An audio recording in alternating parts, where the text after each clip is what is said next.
बच्चों, आज की वीडियो में हम एक बहुत ही महत्वपूर्ण टॉपिक पर बात करेंगे जिसका शीर्षक है आपका राजस्थान के जनपद। और आपने इसके बारे में सुन रखा है, राजस्थान के जनपद के बारे में कक्षा 6, 9 और 10 में राजस्थान के जनपद पर विशेष रूप से जो है ये इस विषय पर बात की गई है। और आपके इस राजस्थान के जनपद के विषय के अंतर्गत हम एक एक करके इन जनपदों के बारे में विशेष जानकारी प्राप्त करेंगे। तो सबसे पहले देखिए, आर्यों के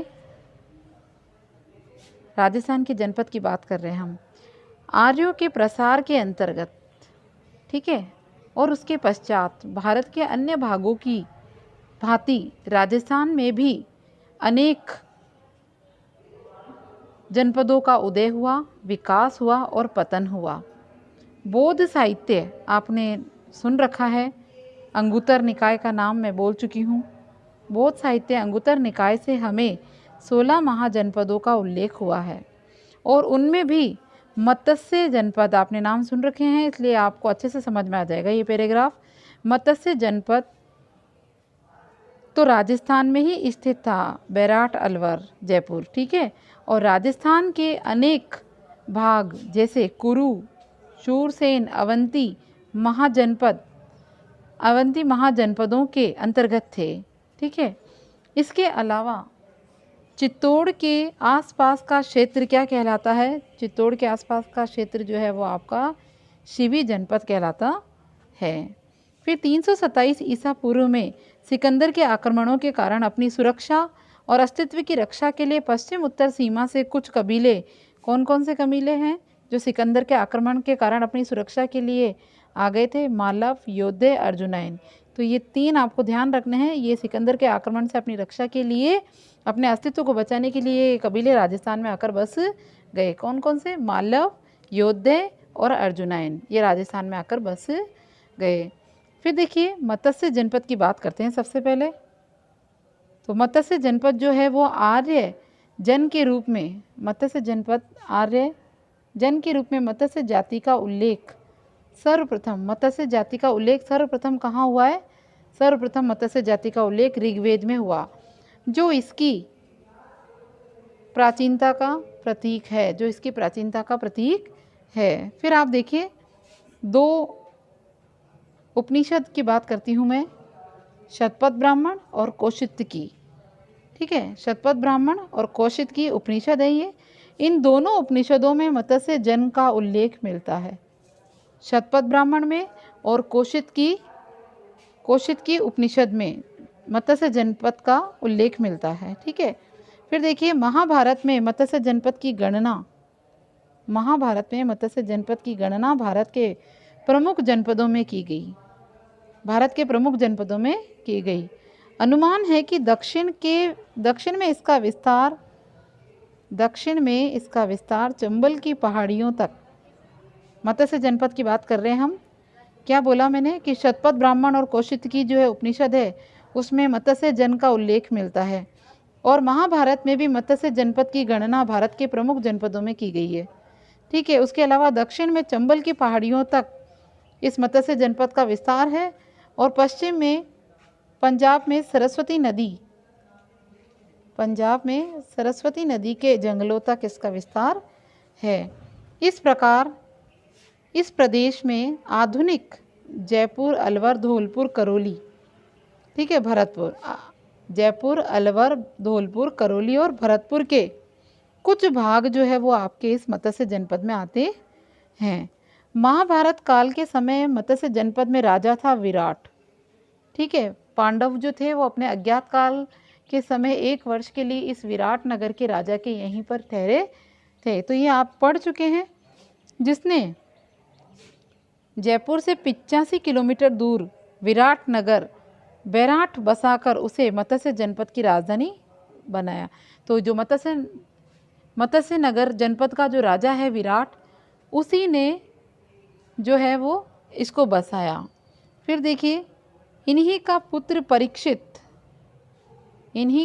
पुत्र परीक्षित कालांतर में पांडवों के राज्य का उत्तराधिकारी बनता है। वापस देखिए क्या बात कर रहे थे हम। मत्स्य जनपद जो है आधुनिक जयपुर, अलवर और धौलपुर, करौली, भरतपुर के कुछ भाग इसमें आते हैं। मत्स्य जनपद का राजा था विराट, जिसने जयपुर से 85 किलोमीटर दूर जो है ये बैराट नाम की नगरी बसाई, और मत्स्य जनपद को इसका शासक था विराट। मत्स्य जनपद की राजधानी इसको बनाया विराट नगर को। विराट की जो थी एक पुत्री थी, आपने अगर महाभारत देखी है तो आपको समझ में आना चाहिए। विराट की पुत्री थी उत्तरा, ठीक है, और उसकी शादी होती है अर्जुन के पुत्र अभिमन्यु के साथ, ठीक है। आपको मालूम होगा अभिमन्यु का नाम श्री कृष्ण भगवान का भक्त था ये, और श्री कृष्ण ने ही इसको जो है जाल में, इसने अपनी माँ के समय ही सीख लिया था जाल को तोड़ना। तो इन्हीं का पुत्र यानी अभिमन्यु और उत्तरा का जो पुत्र है परीक्षित, वो पांडवों के राज्य का उत्तराधिकारी बनता है। किस किस का? महाभारत अगर आपने देखी है तो उसके इस पैराग्राफ में बता रखा है कि अभिमन्यु की मृत्यु होने के बाद जो उत्तरा है वो उस समय गर्भवती होती है। तो उत्तरा की जो संतान होती है उसका नाम होता है राजा परीक्षित, और वही राजा परीक्षित आगे चलकर क्या बनता है? पांडवों के राज्य का उत्तराधिकारी बनता है, क्योंकि पांडव उस वन गमन की ओर चले जाते हैं। महाभारत काल के पश्चात मत्स्य जनपद के इतिहास से संबंध में अधिक जानकारी नहीं मिलती महाभारत के बाद में, ठीक है। फिर देखिए, किंतु एक डॉक्टर गोपीनाथ शर्मा है, इतिहासकार हैं, बहुत ही प्रसिद्ध इतिहासकार रह चुके हैं। इन्होंने बताया कि महाभारत के बाद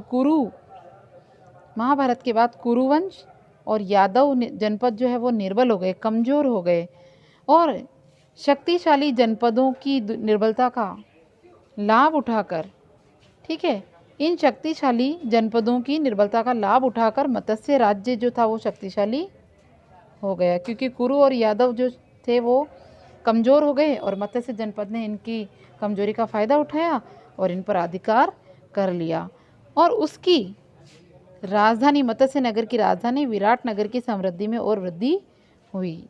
मत्स्य जनपद के निकट आधुनिक अलवर के कुछ भाग में एक जाति रहती है जिसका नाम है शाल्व जाति रहती थी। अस्पष्ट सीमा को लेकर इन दोनों में प्राय संघर्ष होता रहता था, और शाल्वों की भांति चेदी जनपद भी आपने पढ़ रखा है, चेदी जनपद भी मत्स्य जनपद का पड़ोसी था। चूँकि दो पड़ोसी राजनीतिक शक्तियों में प्राय शत्रुता रहती है, अतः चेदी और मत्स्य जनपद में भी संघर्ष चलता रहता था। एक अवसर पर चेदी राज्य ने पूर्ण शक्ति के साथ मत्स्य राज्य पर आक्रमण कर मत्स्य जनपद को चेदी जनपद में मिला दिया, ठीक है।